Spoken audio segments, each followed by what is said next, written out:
বন্ধুরা সবাই কেমন আছো? বন্ধুরা আজকে তোমাদের আপন মায়ের পুকুরে ছেলের ঠাকুর ডুবানো নিয়ে অসাধারণ একটি সত্য ঘটনা বলবো। গল্পটি শেষ পর্যন্ত শুনলে তোমরা বাধ্য হবে হাতের কাজ করতে। না হলে সবাই আমাকে কাজ করে দিয়ে যাবে, আমি বাধা দেব না। আকাশী নীল টি-শার্ট পরে আমার গা ঘেঁষে দাঁড়িয়ে আছে আমার ছোট বোন কান্তা। আমি মুখ তুলে বলি বসে আছি, বৃষ্টি দেখছি। তা আমি দেখছি ভাইয়া, কিন্তু তোমাকে খুব বিষণ্ণতা একাকিত্বের ভেতর ডুবে থাকা মনে হচ্ছে। তোমাকে আমি অনেকবার বলেছি জলি আপার আহ্বানে সাড়া দাও। জলি আপা তোমার জন্য পাগল। দুইজনে বসে বৃষ্টির খেলা দেখতে খুব মজা পাবে। কান্তা আমার 2 বছরের ছোট, ভীষণ চট্টে হাসি খুশি মেয়ে, পাতলা গড়নের লিকলিকে শরীর, যেমন সুন্দরী তেমন লেখাপড়াতেও খুব ভালো। আমি জীবনেও কান্তার সাথে কথায় জয়ী হতে পারি না। কান্তা কথার সাথে কথা মিলিয়ে খুব সাবলীলভাবে কাবু করে দেয়। আমাদের মাঝে খুব মিল, ভাই বোনের সম্পর্ক হলেও তুই তুকারি সম্পর্ক। বাহিরে গেলে কেউ বুঝতেই পারে না যে আমরা ভাই বোন, সবাই মনে করে বন্ধু। কান্তা জলিকে খুব ভালোবাসে, তাই কান্তার আশা আমি জলির সাথে প্রেম করি।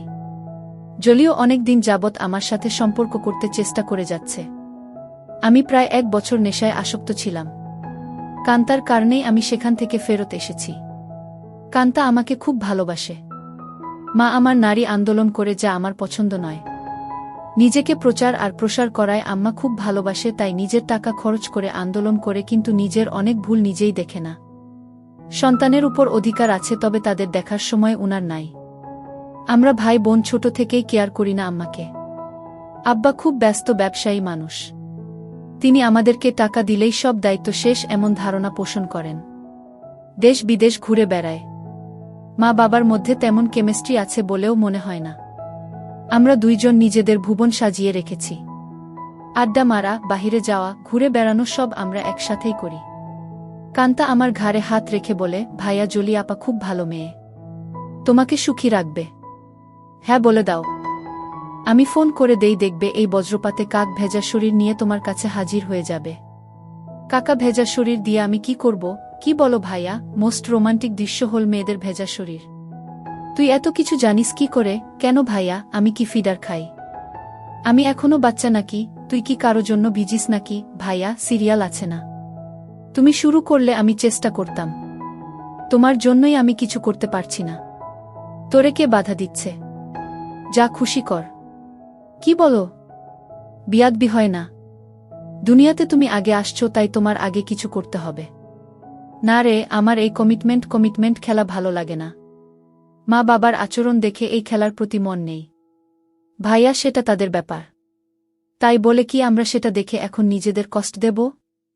ওদের মাঝে ভালোবাসা ছিল, আর সেটার প্রমাণ তুমি আর আমি। বাবা গরিব ছিল, তাই টাকার অভাব দূর করতেই টাকার প্রতি আগ্রহ বেশি। আম্মা আব্বার জন্য ঠিক নয়। তাই বলে কি আমরা ভুল করব? এত কিছু ভাবিস কি করে? তোর কেউ থাকলে বলো, বিয়ে দিয়ে দেই। ভাইয়া, আমি তোমার চিন্তা করি। তুমি এত হ্যান্ডসাম একজন মানুষ, আর তোমার গার্লফ্রেন্ড নাই। কি করে হয়?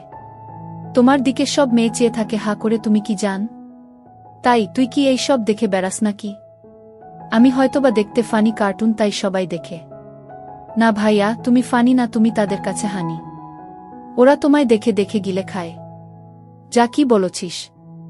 ভাইয়া, তুমি আসিলেই খুব হ্যান্ডসাম, কিন্তু সেই ফিগারটাকে কাজে লাগাচ্ছ না। ইচ্ছা করলে অনেক মজা করতে পারো। কি করে? একটু এফোর্ট দাও, দেখবে প্রতিদিন তুমি বেড ডেটিং করতে পারবে। তুই কি করছিস নাকি এসব? আমি কোথায় পাবো? কেউ আমাকে পছন্দই করে না। সব সময় তোমার সাথেই থাকি। অপরিচিত সবাই মনে করে তুমি আমার বয়ফ্রেন্ড। ভাই বোন হলেও তো আমরা ফ্রেন্ডের মতোই চলি। ফ্রেন্ডের মতো, কিন্তু বয়ফ্রেন্ড না ভাইয়া। তবে তুমি আমার ভাইয়া না হলে জোর করে হলেও তোমাকে বয়ফ্রেন্ড বানিয়ে নিতাম। যে কোনো মেয়ে তোমার জন্য পাগল হবে ভাইয়া, বলে আমার পেছন থেকে আমার গলা পেঁচিয়ে ধরে। আমি বাধা না দিয়ে বসে থাকি। আর কান্তা আমার বুকে হাত বুলিয়ে দিয়ে বলছে, জলি আপা তোমার এই সুটাম দেহের পাগল ভাইয়া। হাত বাড়িয়ে দাও, এনজয় করো। কান্তার হাত যেন থামছেই না। আমার শরীরে তৈরি হচ্ছে এক ধরনের কেমিস্ট্রি। চোখ বন্ধ হয়ে আসছে আরামে। আমি হাত ধরে ছাড়ানোর চেষ্টা করে বলি, কিরে তোর কি হয়েছে? তুই কি জলি হয়ে গেছিস নাকি? যেভাবে হাত দিচ্ছিস যেন তুই নিজেই জলি। কেন ভাইয়া, আমাকে কি জলি আপা মনে হচ্ছে? আমি তো জলি আপারও মতো না। কে বলছে তুই অনেক সুন্দরী? কে আছে তোর মতো এত সুন্দর? আমি যদি তোমার বোন না হতাম তুমি কি আমার সাথে প্রেম করতে? অবশ্যই করতাম। তোর মতো রূপবতী রাজকন্যা পাওয়া ভাগ্যের ব্যাপারও। কান্তা চট করে আমার সামনে এসে বসে আমার দুই পায়ের ফাঁকে আমার দিকে চেয়ে থেকে বলে, ধন্যবাদ ভাইয়া, তোমার কাছ থেকে কমপ্লিমেন্ট পেয়ে আমি অনেক খুশি। You deserve a kiss from me. বলেই দিয়ে দেয় আমি কিছু বোঝার আগেই। কি করছিস কান্তা? কেন ভাইয়া ভালো লাগেনি? ভাই বোনে লিপ টু লিপ দেয় নাকি? কুইক হয়। নো প্রবলেম ভাইয়া। বলে আমার মুখের খুব কাছাকাছি মুখ রেখেই কথা বলছে। সত্যি বলতে কি আমার ভালোই লেগেছে। কান্তা যেমন বুঝে গেছে সেটা তাই চট করে বলে উঠে, ইউ এনজয় ইট ভাইয়া। আমার দিকে চেয়ে বলে, সরি ভাইয়া। উঠে দাঁড়িয়ে রোমে চলে যায়। আমি সেখানে বসে থাকি অনেকক্ষণ। কাজের মেয়ে ডাকে সাড়া দিয়ে খাবার খেতে যাই। কান্তা আজ খাবে না তাই আমি একাই খেয়ে রুমে গিয়ে ঘুমিয়ে যাই।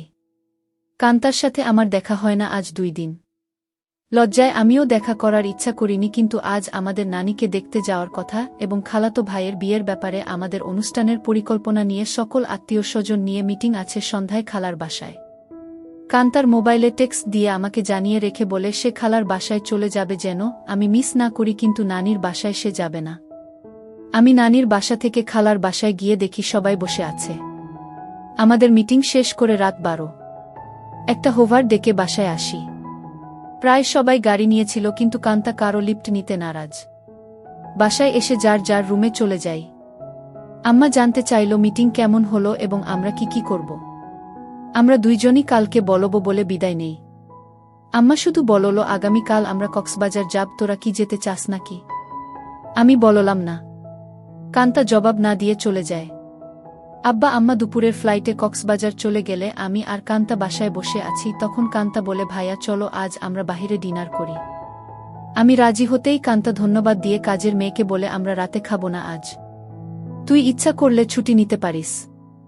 কালকেও আমরা থাকব না। আমাদের আগেই কাজের মেয়ে চলে যায় তার স্বামীর বাসায়। আমরা বিকালে বাহির হই ডিনারের জন্য। কান্তা ইচ্ছা করে খুব সুন্দর একটা ড্রেস পরে। দেখতে খুব সুন্দর লাগছিল। ড্রেস দেখে কেউ বলবে না আমি তার ভাই। ভাইয়ের সাথে ডিনার করতে যাচ্ছে। কান্তার চেয়ে থাকা যেন আমার ভালো লাগছে না। কি যেন সে বলতে চায়। কি যেন লুকিয়ে আছে কান্তার ভেতরে। ভাইয়া তুই আমার প্রতি রেগে আছিস? সেটা কিন্তু একটা ফান ছিল। কেমন করে যেন একটু বেশি হয়ে গেল, তাই না? সরি ভাইয়া, বাদ দে সেই কথা। আমরা তো ভাই বোন, কিন্তু বন্ধুও বটে। আমরা ডিনার করে রাত 10টায় আমরা বাসায় চলে আসি। কান্তা ড্রেস চেঞ্জ করে নিচে টিভি দেখতে আসলে দেখে আমি বসে আছি। ভাইয়া চেঞ্জ করে আস, মুভি দেখব। আগামীকাল কয়েকজনকে ডেকে নিয়ে পার্টি দেব। কি বলো? বেশি না, তুই যাকে ইচ্ছা বলে দিস আসতে। আমি রাজি। যেন ওসব জিনিস না আনে। আমি একটা শর্ট পরে নিচে এসে একটা হিন্দি মুভি দেখছি। কান্তাও শর্ট পরা। মা বাবা না থাকলে আমরা প্রায় সময় তা পড়ি। অনেকক্ষণ কান্তা কোনো কথাই বলেনি। অন্য সময় মুভি পছন্দ না হলে বা সাউন্ড বেশি কম নিয়ে ঝগড়া করে। আমি প্রথম কথা বলি, কিরে কান্তা কফি খাবি? দাঁড়াও ভাইয়া, আমি বানিয়ে নিয়ে আসি। বলেই কিচেনে চলে যায় এবং কেটলিতে পানির সুইচটা দিয়ে অপেক্ষা করে। আমিও গিয়ে পাশে দাঁড়াই আর বলি, তোর মন খারাপ নাকি? কিছু তো বল। না ভাইয়া, আমার সেই ভুলের জন্য খারাপ লাগছে। কি যে বলিস, কি হয়েছে? আমি কিছু মনে করি নাই। ভালোই লেগেছে। ভালোই লেগেছে কথাটা বললাম কারণ কান্তা যেন সহজ হয় একটু। তোমার ভালো লেগেছে? তা আমি তখনই বুঝেছিলাম। কফি নিয়ে আমরা সোফায় পাশাপাশি বসে টিভি দেখছি। কান্তা আমার গাড়ে মাথা রেখে বলে, ভাইয়ে তুমি আম্মা আব্বাকে বলে আমাকে বিয়ে দিয়ে দাও। এত তাড়াতাড়ি বিয়ে করতে চাস কেন? আমি না ভাইয়া, তুমিও করো। আমাদের তো আর লেখাপড়া করে চাকরি করতে হবে না। তাহলে এনজয় করি। কি বলো? দেখলে না তুমি আমার সাথেই কি মজা পাইলে। ভাবি হলে তো আরও পেতে নাকি? কেন? ভাবির কি 2টা মুখ? আলাদা মজা লাগতো। আরে না ভাইয়া, মুখ একটা, জিহবা একটা ছাড়াও মজা লাগার আরও জায়গা আছে। আর সেদিন তুমি আমাকেই ভাবি মনে করে তোমার হাত অন্য জায়গারও খোঁজেছিল। কান্তা আমার কুলে মাথা রেখে বুক চেতিয়ে শুয়ে পড়ে। বলছি জলি আপাকে কালকে ডাক দাও আর ইচ্ছে মতো হাতাও। অনেক বড় বড় আছে জলি আপারগুলো, আমার এত বড় দরকার নাই, ছোটই ভালো। ছোট ভালো বলে আমার গুলির দিকে কুনজরে দেখছ কেন? কি বলছিস? আমি কুনজরে দেখছি তা তুই কি করে বুঝলি? ভাইয়া আমার মাথার নিচের থেকে সংকেত দিচ্ছে। আমি টের পাচ্ছি বলেই হা হা করে হেসে উঠে বসে আর বলে, ভাইয়া আমি এখন জলি আপাকে ফোন দেই। এই ধূপসি মোটা জলি আমার লাগবে না। তোমার কি আমার মতো শুকনা কাঠ পছন্দ? তবে জলি আপা কিন্তু এক্সপার্ট, শুনেছি খুব আনন্দ দেয়। আমাকে অনেক কিছু শিখিয়েছে বলে আমার চোখে চোখ রেখে কেমন একটা ইশারা দেয় আর বলে, তুমি কিন্তু আমার বুকে হাত দিয়েছিলে ভাইয়া সেদিন। কি করছিস কান্তা? তোর কি লজ্জা নাই? কান্তা আজবসব কাজ করতে লাগল। আমি বললাম, কান্তা তুই কিন্তু অনেক দূর চলে যাচ্ছিস। ভাইয়া আমি অনেক দূর যাচ্ছি না ভাইয়া, এই মুহূর্তে আমার ভালো লাগছে তোমার জিনিসটা ধরে রাখতে, আর সেটাই সত্য। প্লিজ বাধা দিও না। কান্তা তুই আমার ছোট বোন, খুব আদরের। আমি চাই না সামান্য একটু ভুলের জন্য আমাদের জীবন নষ্ট হোক। ভুলের মাঝে আমরা বেঁচে থাকি। ভাইয়া আমাদের সম্পর্কে ফাটল ধরবে না। কান্তা এইসব তুই শিখলে কোথায়? ভাইয়া বয়স হয়েছে, মুভি দেখি আর আমার কাছে রাবারের একটা আছে, সেটা দিয়ে প্রতিরাত প্র্যাকটিস করি। সব শিক্ষার বড় শিক্ষা হলো সেটা। সব মেয়েদেরই বিয়ের আগে এই শিক্ষা অর্জন করা উচিত। অনেকক্ষণ আমাদের মাঝে কোনো কথা নেই, শুধু একে অপরের শ্বাসরুদ্ধকর মুহূর্তকে এনজয় করি। এত সুখ এত আয়েশ জীবনে পাই নাই। কান্তা আমার কানের কাছে বলে, ধন্যবাদ ভাইয়া, তুমি তো বাজিমাত করে দিয়েছ। আমার খালতো ভাই সোহানের বিয়ে আগামীকাল। আমরা খালাতো মামাতো ভাইবোন 15 জন, আর সোহান সবার বড়। ভাই 10 জন আর বোন 5 জন। এই প্রথম একজন ভাইয়ের বিয়ে। গত বছর সোহানের বোন লিজার বিয়ে হয়েছে। অনেক আনন্দ ফুর্তি করেছি আমরা। কান্তা আর লিজা আমাদের সকল ম্যানেজমেন্টের দায়িত্ব নিয়েছে। খুব ব্যস্ত। আজও সকাল সকাল চলে গেছে। সোহান ভাইয়াদের ছাদে ডিজে পার্টির আয়োজন হবে আজ রাতে।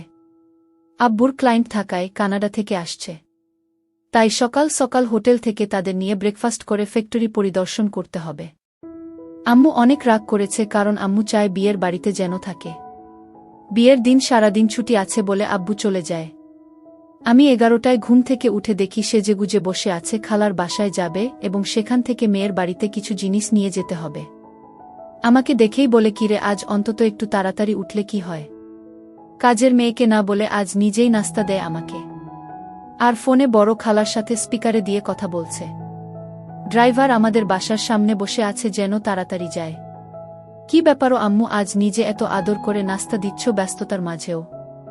ফোনে থেকেই আম্মু বলে, তুইও তো আম্মুকে আদর করে অনেক কিছু খাইছিস, তাই একটু চামচামি করছি যেন আসল জিনিসটা পাই। বড় খালা বলে, কার সাথে কথা বলছিস? ছাবিনা?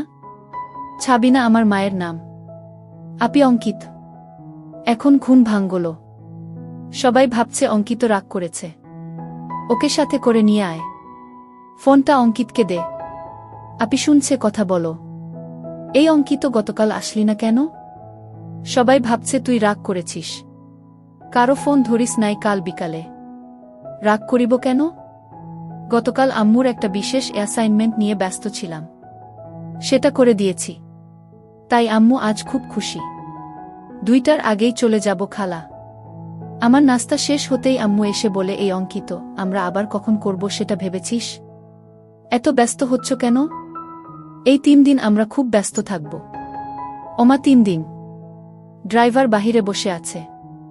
এখন যাও, দেখি সময় করে একটা কিছু করে দিব।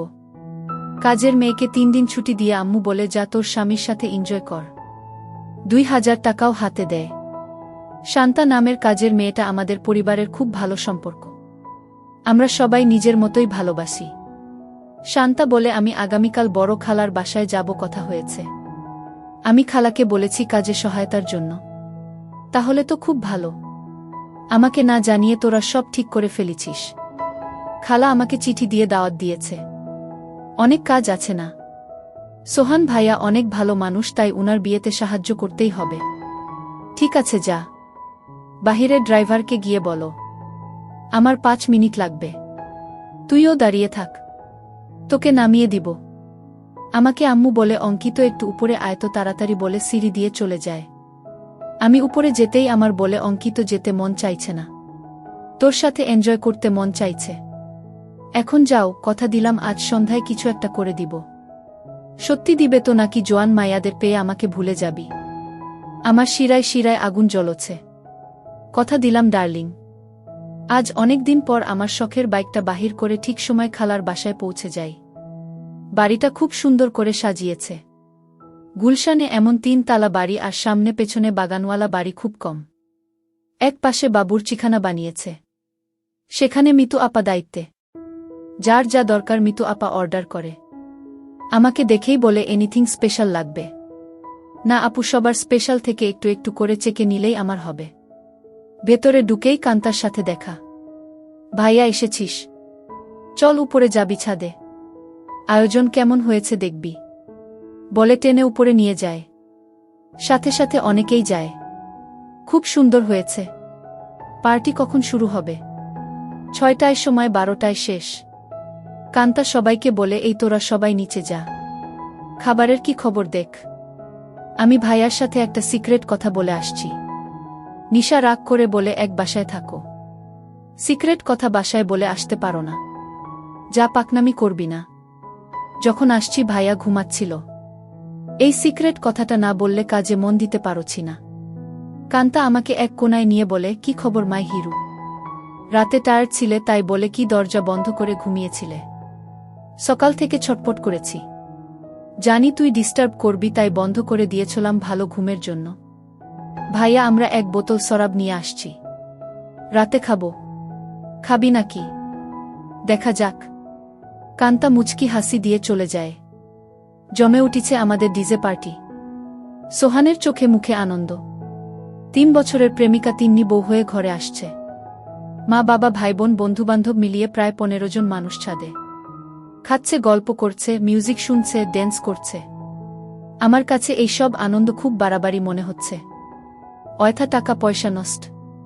দেশে অনেক গরিব আছে, সেই দিকে খেয়াল রাখা উচিত আমাদের।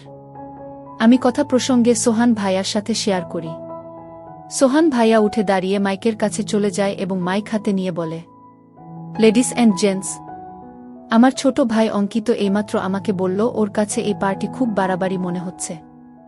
অয়থা আমরা টাকা পয়সা খরচ করছি। অঙ্কিতের কথাটা আমার ভালো লেগেছে। আমি আমার ব্যক্তিগত ফান্ড থেকে 5 লক্ষ টাকা আমার খালা ছাবিনার মাধ্যমে গরিব অসহায় মহিলাদের সাহায্য করব। সবাই হাত তালি দিয়ে সোহান ভাইয়ার চেয়ে আমাকেই বেশি ধন্যবাদ জানায়। আম্মু আমার কাছে এসে বলে অনেক খুশি হয়েছি। আরও বেশ কয়েকজন এই ফান্ডে দান করেন। প্রায় 30 লক্ষ টাকার প্রমিস হয়। আম্মু মাইকে গিয়ে সবাইকে ধন্যবাদ জানিয়ে বলে কি করে সঠিকভাবে এই ফান্ড ভালো কাজে ব্যবহার হয় সেই জন্য অঙ্কিত সোহান আমার সাথে কাজ করবে। সোহান ভাইয়া আমাকেই দায়িত্ব দিয়ে দেয় যেন আম্মুর সাথে কাজটা সঠিকভাবে করি। আম্মু আবার আমার কাছে এসে বলে আর দেরি সহ্য হচ্ছে না। আম্মু পাগল নাকি তুমি? কান্তা আমাদের পাশে এসেই বলে কি খবর ভাইয়া? আম্মুর নতুন পার্টনার হয়ে গেলে। আমি কান্তাকে বলি তুই ইচ্ছা করলে আমাদের পার্টনার হতে পারিস। বিনিময়ে কিছু দিতে হবে নাকি? আমাকে কিছু দিয়ে দিস হয়ে যাবে। এই কথাই তো আম্মু বলছিল আর তুই চলে আসলি। দিয়ে দিব, নিয়ে যেও, পার্টনার হতে চাই বলে চলে গেল।